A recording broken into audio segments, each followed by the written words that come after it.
The Google Pixel 10 Pro XL is the Pixel phone to buy this year. The Pixel 10 Pro can match the Pro XL on the most important features, but the benefits of the larger display, along with a couple of features that are simply better on the XL device, make the Pixel 10 Pro XL my favorite of the new Pixel family, and the phone I would recommend first but not last. I feel confident recommending the Pixel 10 Pro XL above the rest and above any other Android phone you can buy right now, because I spent the last year using the Pixel 9 Pro as my primary work phone. That means I know exactly why the Pixel is a great phone for being productive, but I also know that I wish I would had a bigger screen than the 9 Pros. The Pro XL will be my primary device this year for sure. If you haven't checked out a Pixel phone in a while, you really should head to a store and get your hands on one. The latest Pixel 10 Pro XL is polished and well built, with a refined look and gorgeous materials and color combinations. It's a much nicer looking phone than the latest iPhone 16 Pro Max, and it delivers on a number of features Apple hasn't been able to match. Google's AI features are the most advanced on any smartphone and often most unobtrusive. The newest AI features like Magic Q and the live translation don't feel pushy or overblown, and they don't produce embarrassing or useless results. Google is pushing AI into the background as a silent helper where it should be. Of course, all of the new Pixel 10 series phones have Google's advanced new AI features like the live translator that not only converts your language into another tongue, it also speaks with a voice that sounds remarkably like yours. That may sound alarming from a privacy viewpoint, but Google says this processing happens on the Pixel 10 Pro XL and not on a distant cloud computer, so your conversations and your voice should be safe. So what makes the Pixel 10 Pro XL so special, the best of the Pixel 10 bunch? First of all, Google's Pixel displays, so-called Super Actua displays, are among the best you will see on any smartphone. These screens are bright and colorful and very sharp. When the screen is this good, I want as much screen as I can get, so I prefer having the larger XL display at 6.8 inches. It's 0.5 inches bigger diagonally than the Pixel 10's display, and that equals 13 square centimeters of extra screen space. The Pixel 10 Pro XL also has the largest battery of all the new Pixel phones, and that equates to the longest battery life, both in my real-world testing and our battery rundown test. It wasn't a massive difference. The Pixel 10 Pro XL only lasted an hour longer than the Pixel 10, still every bit helps. The Pixel 10 Pro XL also charges faster than any other Pixel 10 device, whether you are charging wirelessly or with a USB-C cord. If you have a 45-watt charger, the Pixel 10 Pro XL can charge that fast compared to the 30-watt charging on the other two Pixel 10 phones. The Pixel 10 Pro XL can also use faster wireless charging. Again, it's not a huge difference, but every detail matters. The biggest benefit for me is the combination of Google's winning Super Actua display with the Pixel 10 Pro XL cameras.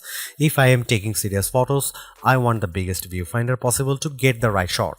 The extra screen space on the Pro XL phones felt like a big advantage, and if photography is important to you, I'd recommend the Pro XL phone first. The Pixel 10 Pro has the exact same camera specs, but having the bigger Pro XL display helped me take better shots. Are there other benefits to the Pro XL? Well, not really. It isn't any faster than the Pixel 10 Pro or even than the Pixel 10. In our benchmark tests, the extra RAM in the Pro models didn't seem to make much difference. Pixel phones still disappoint if you only care about the numbers. I don't rely on benchmarks, though the Pixel 10 Pro XL was satisfying and quick in almost every task. There was some lag on the camera, but most of other features, including the latest AI helpers, ran smoothly with no delays. Google has another winner with the Pixel 10 Pro XL and the whole Pixel 10 family. Between the premium design, the excellent software, and the advanced AI features, this is a phone that iPhone fans should seriously consider, and Galaxy owners should envy. I'll be keeping this phone close by, snapped to my MagSafe charging stand until an even better Pixel comes along. The Pixel 10 Pro XL and the Pixel 10 Pro have identical camera lenses and sensors, but I am calling the Pro XL the better camera phone because of the larger display and longer battery life. Both of those attributes are features that camera buyers look for, and they make a difference when shooting the pixels. The photos I got from the Pixel 10 Pro XL were fantastic, perhaps the best I have seen on any camera phone. The Pixel 10 Pro XL took photos with very accurate colors and plenty of details at every focal range. For night photography, it was no contest. The Pro XL took pics that looked like I had a professional flash gun attached, while the iPhone shots looked much darker and lacked focus. You can see plenty of AI help in the photos, but usually the results don't look fake or off-putting. The only downside to Pixel photography is Google's camera app. It's a nightmare. It's hard to use with settings that seem to conflict with each other. At just one setting, like changing from 12 megapixel to 50 megapixel resolution, and a handful of other settings suddenly go dark without warning. Here you can see some camera samples of the new Google Pixel 10 Pro XL.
Google's made a few but effective upgrades to the Pixel 10 Pro XL. It's a masterclass in efficiency, changing and improving just enough to stay almost the top of the pack in the most areas. The display's brightness is unmatched, and the camera's ultra-wide perhaps aside offer a balanced, natural look that I can see a lot of people liking. It's unfortunate the Pixel 10 series is still the lowest powered of the flagship phones on sale today and lags behind its main rivals on battery efficiency. Hopefully, access to Google's latest AI tools makes up for that for anyone who decides to take the plunge, although perhaps give it a couple of months if this is your primary reason. Hopefully by then the seemingly incomplete Magic Q and the preview version of the camera coach will have been made whole. The Galaxy S25 Ultra may still be a better pick for you if you want more power and power efficiency from your phone. The Pixel 10 Pro may also be a better fit than the XL, considering you only sacrifice display size and battery life for a cheaper phone that's otherwise just as capable as its large sibling. But the Pixel 10 Pro XL is the most capable of competitive of Google's latest batch of phones. If you are buying a phone right now and want best-in-class software combined with top-tier hardware, this Pixel is probably the one to pick.